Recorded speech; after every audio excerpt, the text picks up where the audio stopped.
Olá, sétimo ano A, tudo bem com vocês? Eu espero que sim. Aqui é a professora Cléo e eu estou gravando esse vídeo para dar algumas orientações sobre a semana de estudos dessa semana. Essa semana eu vou trabalhar com vocês de uma maneira diferente.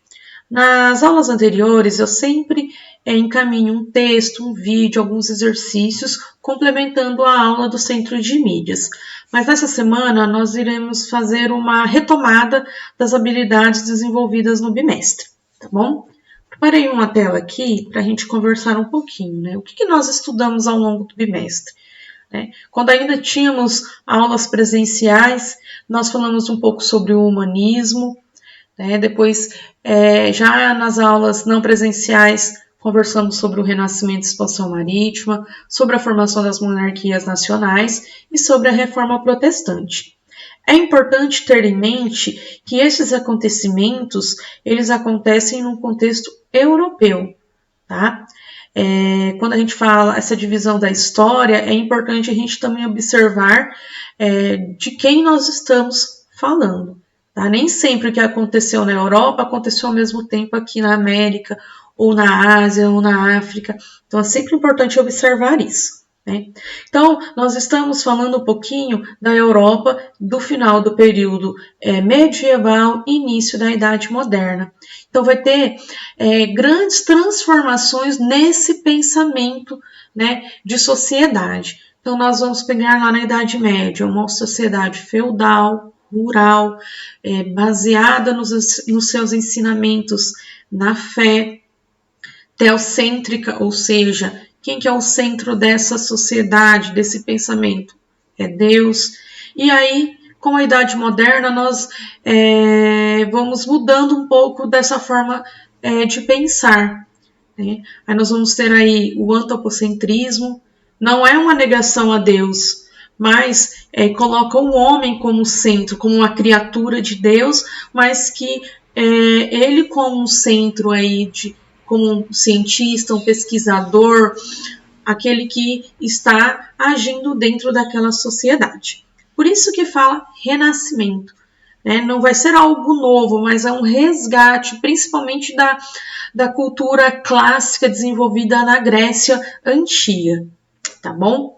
Nós vamos ter aí a expansão marítima, a própria palavra fala expansão, ou seja, a busca de novos territórios, né? A busca de novos caminhos da comercialização, porque nós já vimos em outras aulas das dificuldades que já se encontrava ali dentro da Europa para a busca das especiarias, então vai ter aí também essa busca por novas rotas, e essa expansão marítima vai ser importante, não só para o comércio, mas também para a questão cultural. Por quê? Porque vai ter contato com outros povos, com outras culturas, e isso também vai interferir no modo de pensar dessas pessoas durante esse período. Tá? Então, a expansão marítima ela acontece por volta do século XV, né? E aí proporciona esse encontro de culturas e também essas rotas comerciais. Vamos ter aí também a formação das monarquias nacionais, ela acontece aí por volta do século XII até o século XIV, XV. Não vai acontecer dentro da Europa todas ao mesmo tempo, cada uma vai ocorrendo, né, a organização dessas monarquias em um período, né? E o que vai contribuir para a formação dessas monarquias? Né? A crise feudal, o surgimento de um novo grupo, que são os burgueses, né? Eles surgem em torno aí dos feudos, e aí eles não concordam com a forma com que o senhor feudal organiza esse feudo, então isso também vai contribuir para que ele apoie esses reis para formar essas monarquias, né?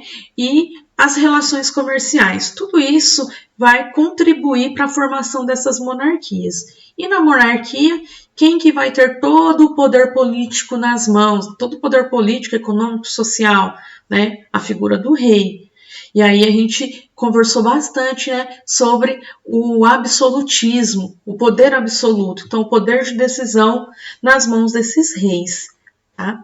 E conversamos um pouquinho, né, na última aula que vocês tiveram no Centro de Mídias e conversamos no grupo também sobre a reforma protestante. O que é essa reforma protestante, né?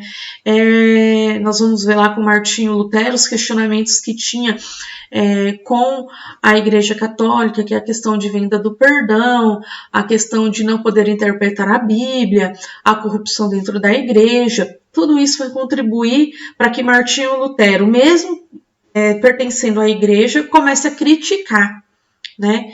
E aí ele é excomungado. O que é excomungado? Ele é banido da Igreja Católica.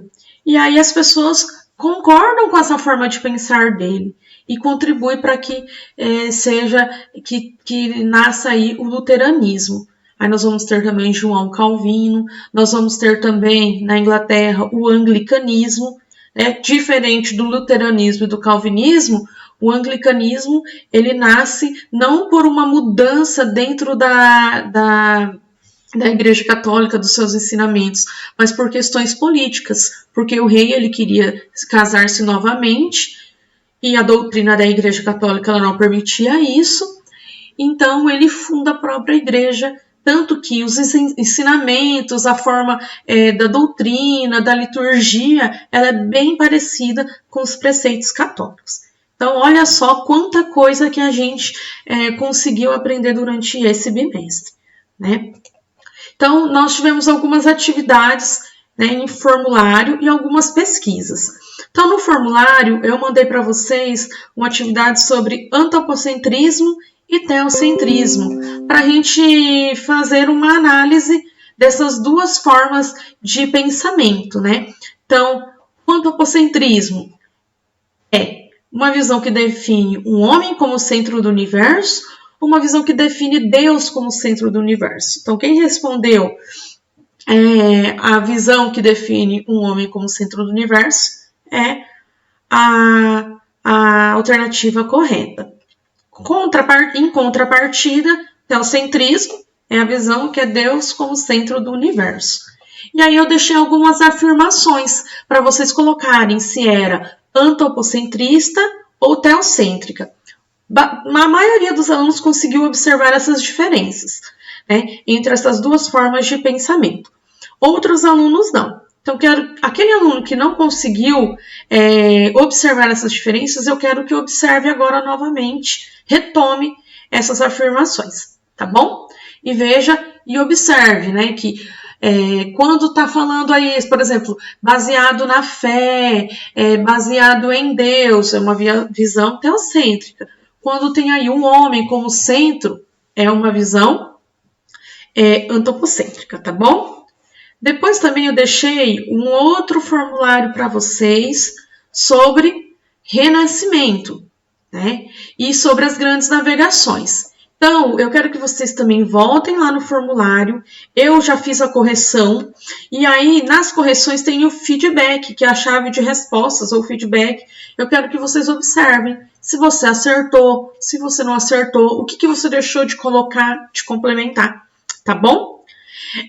Muitos alunos, nas especiarias, não responderam ou responderam coisas que não eram dessa questão. Quando a gente fala de especiarias, nós estamos falando de temperos. Esse tempero que sua mãe usa para fazer a comida, temperar uma carne, né? Nesse período, as especiarias eram muito importantes, eram valiosas, porque ela era um fator comercial importante e porque era necessário para manter os alimentos, já que não tinha, aí como nós temos a geladeira, o freezer. Então, esses temperos ajudavam a manter um pouco mais de tempo esses alimentos.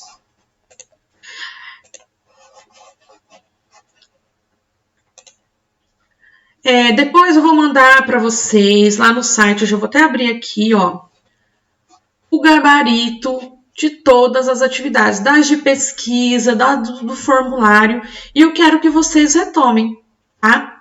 Quero que vocês retomem, observe, ó, eu já deixei os links, né? Aqui a atividade de pesquisa era para vocês pesquisar em um item. Se vocês quiserem conhecer os outros, fiquem à vontade. Então, essa semana é isso, tá? Não precisa me encaminhar nada. Eu quero que vocês só retomem e observem o que vocês acertaram, o que vocês erraram e o que vocês precisam retomar para não ficar com dúvidas, tá bom? Bons estudos. Qualquer dúvida, eu estou à disposição e até mais.